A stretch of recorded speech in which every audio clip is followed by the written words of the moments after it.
C'est, je vais essayer avec vous de procéder un petit peu différemment, tout en faisant un peu ce qu'on fait en classe. L'idée donc c'est d'être dans la continuité, alors essayons.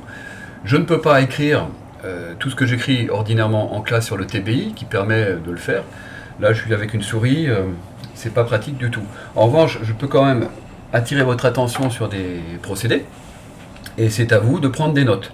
Par la suite, c'est vous qui m'enverrez vos notes, ce qui nous permettra de constituer une sorte de banque de notes qui vous serviront pour vos révisions. Quand je parle de notes, je parle bien entendu de ce que vous écrivez pendant que moi je parle. Parce que je ne peux pas à la fois écrire, parler, expliquer ce que je fais tout en le faisant, c'est un petit peu compliqué. Donc voilà, pour l'instant je vais attirer votre attention sur tous les procédés qui se rattachent à notre problématique qui est signalée là-haut, au-dessus, ici, que je suis en train de l'entourer en jaune. Donc vous avez devant vous cette problématique qu'on a définie pour l'ensemble du texte, mais à chaque étape on va essayer de le montrer. Donc on avait constaté que les valets dans notre sujet sont souvent les personnages qui permettent certes de nous faire rire, mais surtout de révéler des choses que l'auteur a envie de révéler. En l'occurrence, on bascule dans le monde de la comtesse. Alors qu'en est-il du personnage féminin? Et qu'est-ce que Beaumarchais a derrière la tête quand il nous présente la comtesse face à sa servante? Comment la servante va révéler... voilà, je reviens un petit peu à zéro. On va commencer par la didascalie initiale. Quand vous regardez cette didascalie, vous constatez immédiatement que Beaumarchais insiste sur le caractère luxueux du décor, pour bien nous faire comprendre qu'on a basculé d'un monde à l'autre. Dans l'acte 1, on était chez les valets, dans la chambre de Suzanne. Nous voici dans l'intimité de la comtesse, et bien entendu, il faut souligner le caractère luxueux de ce décor. Bien entendu, ce ne sera pas dit, mais c'est intéressant de le constater. Un adjectif, un groupe prépositionnel. Voilà. Là, vous les avez tous les trois, qui est aussi complément du nom. Alors, autre élément qui nous signale le statut socialement supérieur, entre guillemets, de la comtesse, c'est une porte qui va chez les femmes. Donc on suppose que cette comtesse a une porte spéciale par laquelle elle appelle ses domestiques. Ça servira plus tard, mais ça nous montre là aussi qu'on n'est pas dans le monde de quelqu'un qui se débrouille tout seul. Plus intéressant, c'est que ce décor révèle déjà quelque chose sur la comtesse. On réfléchit un petit peu. C'est-à-dire que si on regarde bien, il y a déjà des éléments qui vont permettre à la comtesse de mener toute une série d'intrigues. Une porte pour entrer, bon, à la troisième coulisse à droite, un cabinet, ce qui peut être tout à fait ordinaire dans une chambre, c'est-à-dire, si vous préférez, un grand placard, et une porte dans le fond. On a donc trois éléments qui vont permettre de mettre en place toute une série de quiproquos dans la scène, et tout l'acte qui suit sera occupé par ces quiproquos. Alors, ça nous montre quoi? Que finalement, la comtesse est une femme qui vit dans le luxe, mais aussi dans l'intrigue, dans les faux semblants, puisqu'il y a des entrées un petit peu partout, on peut facilement se cacher, ça laisse la place au secret ou aux petites manipulations domestiques. Et c'est bien entendu ce qui va servir dans la suite du texte, de la scène. Voilà pour la première chose, donc la didascalie. On va observer la suite tout de suite. Passons donc à la première réplique. La comtesse se jette dans une bergère. Alors, il y a quelque chose d'intéressant dans cette didascalie, que vous pouvez tout de suite remarquer, c'est le mouvement de se jeter, se jette. Alors, ce mouvement n'est pas neutre. Cette précision n'est pas neutre. Elle signale l'agitation de la comtesse, son inquiétude peut-être de perdre son honneur, puisque elle est en train de questionner sa servante sur les tromperies de son mari. Mais cette agitation s'accompagne d'un impératif, d'un double impératif. Ferme la porte, Suzanne, et conte-moi tout dans le plus grand détail. Cet impératif ferme la porte à quelque chose d'intrigant. Pourquoi fermer la porte si elle veut apprendre la vérité? On signale là quelque chose qui tient du secret, c'est-à-dire que ce personnage est un personnage habitué à fermer les portes pour éviter d'être entendu. Donc l'idée que notre personnage est un personnage intrigant, comme on le voyait déjà dans le décor, se confirme. Elle va peut-être, dans la suite de la pièce et de l'acte, mettre en place toute une série de manipulations contre son mari. Il y a autre chose que je trouvais intéressant, donc le trouble de la comtesse, son goût de l'intrigue. Le deuxième impératif, lui, souligne quelque chose qui va dans le même sens de l'idée d'intrigue. Conte-moi tout dans le plus grand détail. Il y a peut-être dans conte-moi tout la nécessité. Vous avez l'adverbe, excusez-moi, je m'interromps un peu. Voilà, ici, c'est pas un adverbe, tout, c'est un pronom. Ce pronom tout a l'air de nous dire il faut absolument que la comtesse maîtrise la situation. Donc dans l'intrigue, il y a aussi le goût du pouvoir. Et puis il y a aussi, j'ai envie de le signaler à travers ce complément circonstanciel, dans le plus grand détail, qui contient d'ailleurs un superlatif, le plus grand. Donc il y a vraiment une insistance très forte sur la nécessité de tout savoir, qui nous montre le besoin de pouvoir chez la comtesse. Peut-être même une certaine curiosité, un petit peu malsaine. Quel besoin a-t-elle de savoir exactement le détail d'une tromperie si simplement son honneur est en jeu? C'est peut-être pas la peine d'aller se faire mal à connaître exactement tous les détails. Donc peut-être que là aussi on peut y voir une trace de fragilité, de sa jalousie. Voilà pour les procédés que je trouvais intéressants dans cette tirade. Dans cette réplique, pardon. C'est pas une tirade du tout, c'est une réplique. La réplique de Suzanne à la ligne 10 contraste énormément avec la première réplique de la comtesse qu'on vient d'étudier. Qu'est-ce qu'on remarque? D'abord, c'est une phrase déclarative. Je n'ai rien caché à madame, point.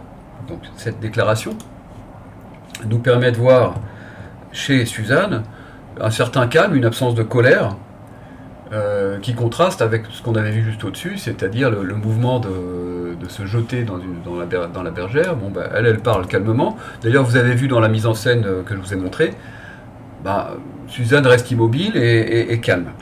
Donc, ça signale d'emblée son caractère transparent, candide.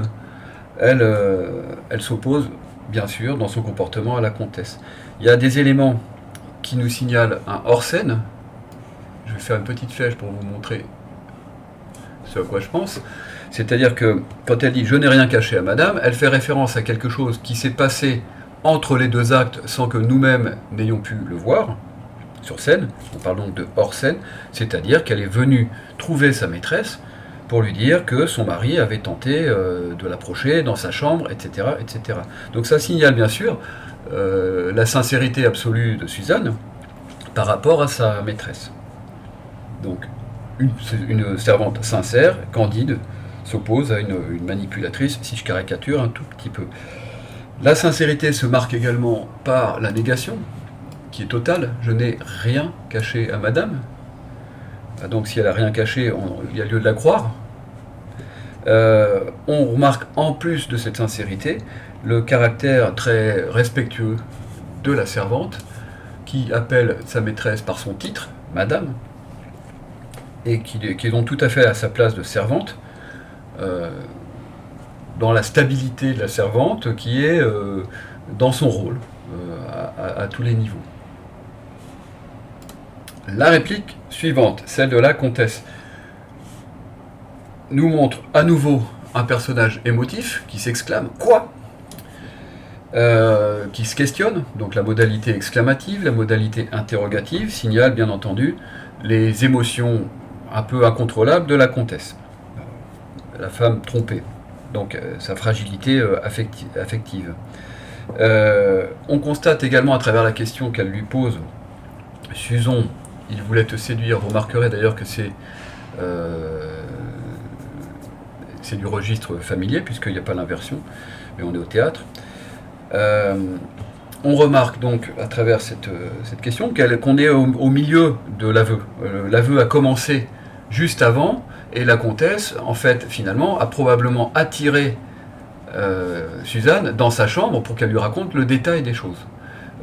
Ça laisse donc supposer tout le hors-scène dont je vous parlais tout à l'heure, qu'il s'est passé un certain nombre de choses avant qu'on arrive dans cette chambre, un début d'aveu, et il semblerait que là, on va passer à l'aveu suivant. Mais elle a déjà tout dit en quelque sorte quand elle a dit « je n'ai rien caché à madame ».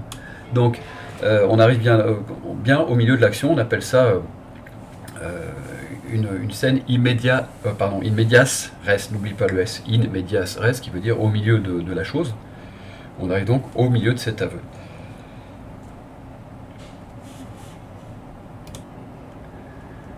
On remarque également chez la comtesse une certaine affection pour sa suivante, puisqu'elle l'appelle par un diminutif, Suzon, alors que son nom réel est Suzanne. Ça suppose de sa part aussi une certaine confiance, et puis aussi on voit la familiarité qu'elle a avec elle, puisqu'elle la tutoie. Donc ça, c'est des petits éléments que vous pouvez remarquer assez rapidement. C'est pas le plus intéressant. Dans la fin, la dernière réplique, elle me paraît intéressante, parce que, encore une fois, la servante, Suzanne, va permettre de révéler certaines choses chez la comtesse. Donc, alors la première chose, c'est qu'elle s'exclame cette fois-ci. Oh, oh que non. Alors, il y a deux choses à voir. L'exclamation, d'abord, ici, c'est une interjection. Oh, nous montre la spontanéité. La comtesse lui a parlé de séduction, et voilà que Suzanne répond par une forme de spontané d'étonnement ou de contestation. Cette contestation se marque par un registre que non, un registre assez familier, c'est populaire, c'est encore une manière de montrer son statut de modeste servante, qui parle de façon spontanée. On continue à avoir une servante très déférente et respectueuse qui nomme par son titre celui-même qui a tenté de la séduire dans la scène d'avant. Donc elle reste respectueuse, alors qu'elle pourrait avoir envie de l'insulter un petit peu. Elle se déclare elle-même servante, sa servante, elle parle d'elle donc à la troisième personne. Tout est là pour nous signaler la spontanéité de cette servante, sa modestie, et puis une forme de respect même qui va jusqu'à la gentillesse spontanée. Dans cette périphrase, il n'y met pas tant de façons. Alors, l'expression signale qu'il ne prend pas de pincettes, c'est-à-dire, en gros, il n'a pas d'égard pour sa servante, il y va tout de go sans respect pour elle, mais c'est dit avec beaucoup de gentillesse, avec la négation, n'y met pas tant de façons, c'est une inversion, et cette manière d'atténuer, c'est une litote en fait, puisqu'elle en dit beaucoup plus que ce qu'elle veut dire par cette atténuation. Elle veut dire qu'en fait, il se comporte de manière très grossière, mais elle ne le dit avec politesse. Là encore, c'est une servante qui est dans un rôle positif par rapport à sa maîtresse. Voilà. Alors si on fait le bilan de ce que je viens de vous dire, en m'empêtrant un petit peu dans mes notes et entre mon clavier et mes notes, le micro, c'est un petit peu compliqué, j'espère que c'est à peu près clair. On pourrait finalement opposer point par point la comtesse et la servante.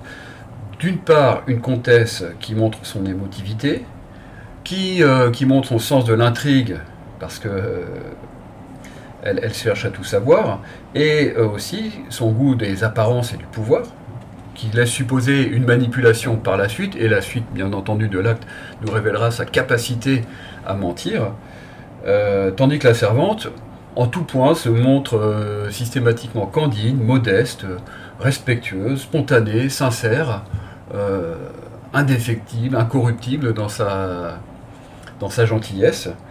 Et voilà donc qui répond bien à la question de la comédie du valet, c'est-à-dire que le personnage du valet, par sa stabilité, révèle par contraste toute l'instabilité de la comtesse.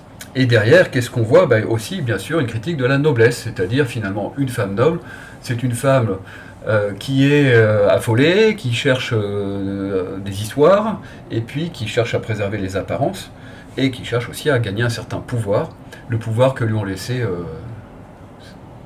leur mari, on pourrait dire ça comme ça.